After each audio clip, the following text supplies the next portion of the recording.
le doy la bienvenida a Javier Treviño, codirector de Céntrico. ¿Cómo estás, Javier? Me da mucho gusto saludarte. Hola, ¿qué tal? ¿Cómo andan?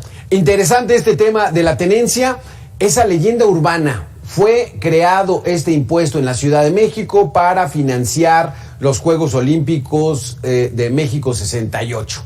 ¿Qué hay de eso?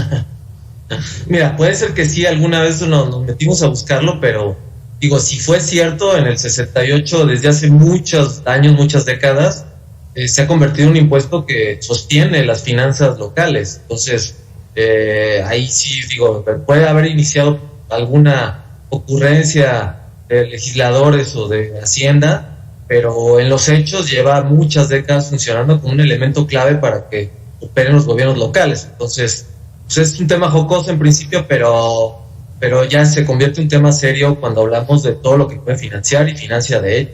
Sí, exactamente, porque ya casi va a cumplir 60 años este impuesto y nada más no lo quitan. ¿Qué se supone? ¿Cuál es el espíritu de la tenencia vehicular? ¿Para qué está establecido este impuesto?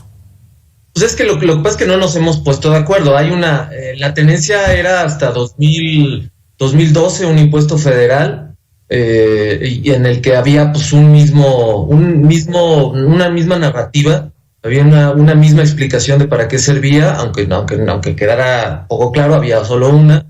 En el momento en que se pasa a los estados tenemos 32 narrativas, ¿no? Y pues cada estado lo interpreta de manera diferente. En general, todas, es muy claro que todas financian la operación de los gobiernos locales, pero pues cada estado tiene dinámicas diferentes. Lo que sí es que los últimos años hemos entendido de que el uso del auto tiene un impacto muy alto en términos de ambientales, sociales, siniestros viales, emisiones, y bueno, claro, si me preguntas a mí mi narrativa es que el impuesto a la tenencia compensa y reduce los impactos negativos que tienen nuestros autos en el ambiente y en nuestra sociedad.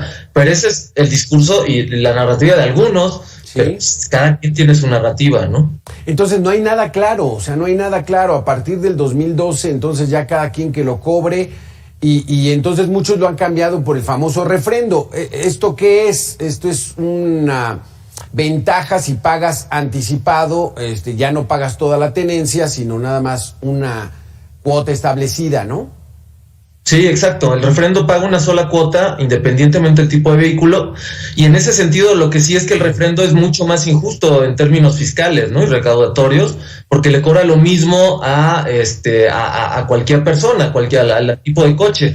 En general los criterios de la tenencia estaban vinculados a coches más caros, pagan más tenencia, lo cual en términos fiscales era mucho más justo, ¿no? Entonces, otra vez, si me preguntas a mí, el tema de justicia fiscal es clave, y por eso el pasar de tenencias a refrendos no parece muy sano socialmente, ¿no? Creo que sí, quien tiene los coches más caros está dispuesto a pagar más dinero y puede pagarlo, y además es un tema de solidaridad fiscal, claro, el que lo tenga. Entonces a mí no me gustan estos esquemas donde todos pagan lo mismo independientemente de cuánto ganas o qué tipo de vehículo tienes, ¿no? Por eso a mí el refrendo no me termina de convencer, pero lo que ha pasado es que sistemáticamente los estados hemos pasado un modelo de tenencia a un modelo de refrendo, pero te digo, con los impactos negativos sociales que me parece que tendríamos que evitar, sobre todo en un país tan desigual como el nuestro, ¿no? Sí, exactamente, porque hablas muy claro de esta justicia fiscal,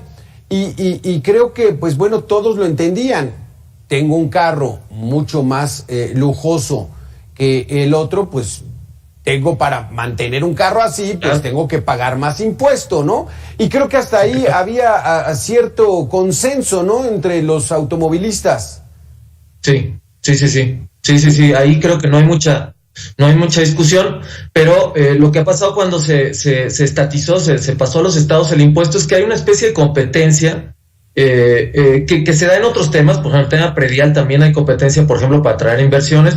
Aquí también hay cierta competencia también en el tema de emplacamiento, y lo vemos con el tema de placas de Morelos o placas de Guerrero, en el caso de motociclistas, que reducen los pagos, y entonces es más atractivo emplacar allá porque pagas menos tenencia, pagan menos refrendo, y entonces tenemos este problema de competencia, de dumping, ¿no? En el tema de tenencia, competencia en los estados, pero a la baja, y donde pierden pues, somos todos, ¿no? Al final los que perdemos, porque lo que ves son autos carísimos, Mercedes, Audi, con placas de Morelos para ahorrar literalmente unos centavos en términos del valor del auto, ¿no?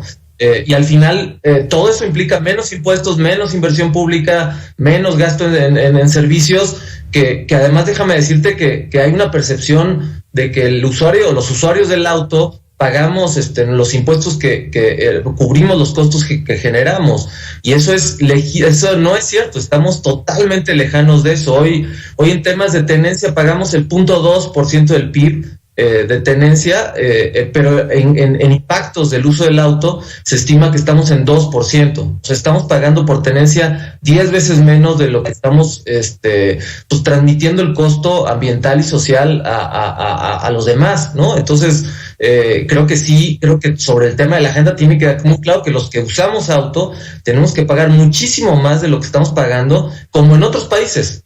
En Europa es imposible pensar en tener un auto. ¿Qué estamos pagando? ¿Qué estamos pagando además de la tenencia, que es el 2% del PIB, los automovilistas? 0.2%. El 0.2%, sí, el 0.2%. Pues digo, el esquema de que tenemos en el tema fiscal es que todo va a la bolsa común, y los gobiernos, de hecho los legisladores, deciden a qué va el dinero, lo cual es bastante sano, porque pues no va etiquetado el dinero. Entonces no sabemos un poco en qué nos estamos gastando el 0.2%, por lo tanto no es un buen enfoque el ver en qué nos estamos gastando, sino cuánto estamos aportando a la bolsa común. Y creo que tendríamos que estar aportando mucho más. Lo cierto, digo, para también ser justos, si hace 10 años había subsidio a la gasolina, hoy la gasolina ya no está necesariamente subsidiada, aunque hay esquemas de subsidio para no pagar tanto, ¿no? Entonces, por ahí ya también pagamos un poquito en términos de impuestos a la gasolina, insisto, aunque de todos modos hay un subsidio, pero aún así lo que estamos pagando está muy por debajo de lo que estamos generando en costos, y además en uso de la infraestructura, que luego eso no está tan evaluado, pero al final quien usa más la infraestructura, los asfaltos, los pavimentos, los puentes, pues somos los que usamos auto, ¿no? Y en ese sentido tenemos que ser mucho más solidarios con la inversión pública, ¿no? ¿Has detectado algún tipo de modificación de iniciativas que traigan los legisladores para tratar de mejorar esto? O sea, el que quiera utilizar automóvil, y como bien dices, hay que hacerle una infraestructura, hay que hacerles periféricos, puentes a desnivel, coladeras, semáforos, o sea, toda la infraestructura hay que hacerla para los que quieran ir cómodos en el auto, pero ¿hay algo que se esté pensado hacer con relación a este impuesto? Pues mira, hay una discusión pues que ha surgido derivado de la desfederalización del impuesto hace 10 años, que es lo que decías muy bien, el tema de la narrativa. ¿Qué es el impuesto y para qué sirve? ¿No? Por ejemplo, yo podría decir, es más bien una tenencia al uso del auto, debería ser lo justo, ¿no? Al uso del auto más que la tenencia propia del auto. Si tú tienes un auto y no lo usas, pues tus costos sociales que generas son mucho más bajos que el que lo usa pues todos los días, todo el tiempo, ¿no? Okay. Entonces, termina sin ser justo eso, pero ese es un esquema que tendremos que ir trabajando y por ejemplo, se ve reflejado cuando pagamos un seguro vehicular. En realidad el seguro tendría que estar vinculado con qué tanto lo usas o qué tanto riesgo generas, y no es así. Todos terminamos pagando más o menos el mismo impuesto, aunque tu score o tu historial conductor sea muy bueno. Eso no se incorpora en el costo del seguro, y eso que los seguros lo manejan empresas privadas en un tema que lleva muchísimos años trabajándose y muy técnico. O sea, no es un tema es que lo público no está resolviendo eso, sino que pues es un atraso sistemático en todas las áreas que tenemos. Pero eventualmente creo que el impuesto se tendría que transformar a un impuesto de uso del auto, ¿no? Si yo lo uso mucho, yo pago mucho; si lo uso poco, pago poco. Pero para eso todavía necesitamos esquemas mucho más avanzados, aunque creo que las barreras tecnológicas permiten un poco avanzar más en ese sentido, y además que se entienda que lo que estamos pagando es el uso excesivo del auto, ¿no? Que es lo que más daño nos genera a la sociedad. Exactamente. Aquí la otra situación a la que nos enfrentamos, Javier Treviño, es de que el transporte público no es tan seguro, no es tan eficiente, y entonces también se está empujando a que si tienes carro, pues mejor úsalo, ¿no? Sí, no, eso sin duda, pero también es cierto que no importa qué tan bueno sea el transporte, porque podemos tener un transporte a nivel Londres, de todos modos, un fuerte sector de los usuarios del auto no se van a bajar del auto. Tú puedes tener el tren Toluca México ya operando, esperemos que pronto, ya nos pasamos, pero si lo tuviéramos, de todos modos hay un sector importante de los que viven en Toluca que no se van a bajar del auto, van a tomar la autopista, van a pagar la caseta y van a venir a la Ciudad de México porque hay un factor que es muy fuerte, el tema del auto. Entonces también es cierto que no importa qué tan bueno es el transporte público, que tiene que hacerlo, de todos modos van a usar su auto y tienen que pagarlo por los costos. Es que tenemos que pagar por los costos. Eso es lo que no podemos aspirar, es a conductores que sigan usando su auto, incluso en entornos con buen transporte público, siendo subsidiados, ¿no? Por todos, con el pago de impuestos mucho más, digamos, poco más regresivos, como el IVA, que lo paga la misma Coca-Cola, alguien pobre que alguien rico, ¿no? Entonces termina el IVA subsidiando el uso del auto. Eso me parece que es el tema inaceptable. Y por supuesto que tenemos que construir un mejor transporte público, pero son las dos cosas juntas, ¿no? No es una en vez de la otra. Sí, exactamente. Entonces, nos falta llegar a ese equilibrio de quien usa mucho el auto debería pues pagar más impuesto. Y esto de la tenencia y ahora el refrendo, pues bueno, viene a desequilibrar todavía más esa problemática.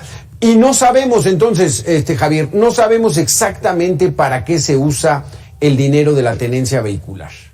Pero no lo podemos saber por un principio que tiene la ley hacendaria. El principio es que no puedes etiquetar tú desde el ingreso fiscal que tienes, sino todo lo tienes que mandar a la bolsa común, y los diputados juntan la bolsa y ven a dónde son las prioridades sociales. Me parece que ese principio es muy bueno. Entonces, no se puede saber justo por un principio que al final es bueno socialmente, ¿eh? O sea, hay que diferenciar, no es una falla, digamos.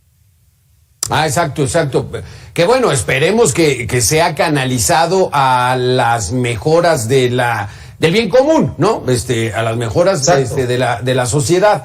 Pero entonces sí estarías tú de acuerdo. En Bélgica, veíamos en una de nuestras notas, se pagan hasta casi 3.500 euros de tenencia al año, equivalente a... No es nada barato tener un auto en Europa, no es nada barato, pero se justifica absolutamente en términos sociales, y vemos los resultados en Europa. También no es que estemos hablando de un país que no funciona, ¿no? Sí está funcionando. Sí. Sí, y entonces allá tratan de equilibrar lo más que se pueda. Tienes carro, hay una infraestructura de transporte público buena, tú quieres carro, entonces cuesta mucho más. Y entonces es ahí donde debería ir ese principio, según nos dices, Javier. Es correcto. O sea, pensemos en que los automovilistas tenemos que, además de pagar nuestros costos, financiar el transporte público. Necesitamos financiar todo lo que se necesita invertir. Por ejemplo, hemos invertido en la Ciudad de México, hemos invertido los últimos 25 años en una línea de metro, y además, digo, como nos fue, ahí sigue. Sí. Pero es una línea de metro porque es que la cantidad de recursos que se necesitan para invertir son muy altos y se tienen que salir de algún lado. Y necesitamos recaudar. Un gobierno responsable necesita recaudar bien, recaudar mucho, claro, y gastar mejor, pues, ¿no? Y aquí nos enfrentamos hace poco, aquí en Mega Noticias tuvimos el tema del predial, del impuesto predial, que es el principal recurso de los municipios y no se cobra, Javier. Y luego esto de la tenencia, como dices, una línea de metro cada 12 años, cada 15 años, y luego se nos cae. No, pues entonces, y además esta línea 2 aquí en la Ciudad de México, hay que decirle a la gente que nos escucha en todo el país, el día que se inauguró ya iba llena. ¿Por qué? Porque mucha gente de Tláhuac, de Iztapalapa, de Mixcoac, de la zona sur oriente de la Ciudad de México ya lo requería desde hace muchísimos años. Y fue una solución verdaderamente eficiente. Y entonces se empezaba a desincentivar el auto, el transporte público en vehículos motorizados. Y la verdad es de que funcionó bien, pero Hay que hacer ese equilibrio, Javier Treviño. Correcto. Es que te digo, por un lado los políticos están un poco mal acostumbrados, también por nuestra culpa, de insistir en reducir impuestos sistemáticamente y sin entender que su trabajo justo es al revés. O sea, necesitan recaudar más para gastar mejor. No lo terminan de entender ni ellos ni los votantes, un tema de autocrítica, pero también es cierto que hay un tema injusto de competencia. En el predial se ve muy claro, tú quieres atraer a empresas para que se ubiquen en tu territorio, una armadora o en fin, empresas. Lo que haces es competir con reducción de impuestos, entonces lo que ofreces es menos impuestos, ¿no? Entonces un poco resulta en una competencia donde todos perdemos, ¿no? O sea, estoy de acuerdo en el tema de competencia, pero no así, o sea, no por reducir impuestos. Entonces, eso pasa con el predial, se reduce por ambas razones, y al final los gobiernos terminan pagando simplemente gastos corrientes y viviendo y dejando la inversión al dinero federal. No hay de otra. El 99% de los municipios funcionan así, ¿no? Pocos municipios pueden vivir con sus propios recursos y están concentrados en tipo Cancún, Zapopan, San Pedro Garza y algunas alcaldías de la Ciudad de México, y se acabó. Todos los demás tienen que vivir de dinero federal. Sí. Y eso es terrible, ¿no? Terrible. Vaya, nunca vamos a salir si estamos pensando en salir de muchos problemas que tenemos de servicios urbanos, de transporte, así nunca vamos a salir. O sea, eso es un círculo vicioso que solo alimenta la pobreza y su desarrollo. No es una buena estrategia de desarrollo. Exactamente. En eso estamos, en esa conclusión llegamos. Estamos en un círculo vicioso donde nos da miedo, hablo de los políticos, les da miedo cobrar impuestos. La ciudadanía dice, no, yo no pago impuestos porque lo malusan. Y entonces empezamos a tratar de incentivar el crecimiento, desincentivando el cobro de los impuestos, y entonces pues, no hay dinero, se hacen hoyos, ¿cómo lo llenamos? Y en fin, estamos en una situación compleja que ojalá y se mejore. Gracias, Javier Treviño, por tu participación. No, gracias a ti, un abrazo. Igualmente, gracias, muy buena tarde, gracias.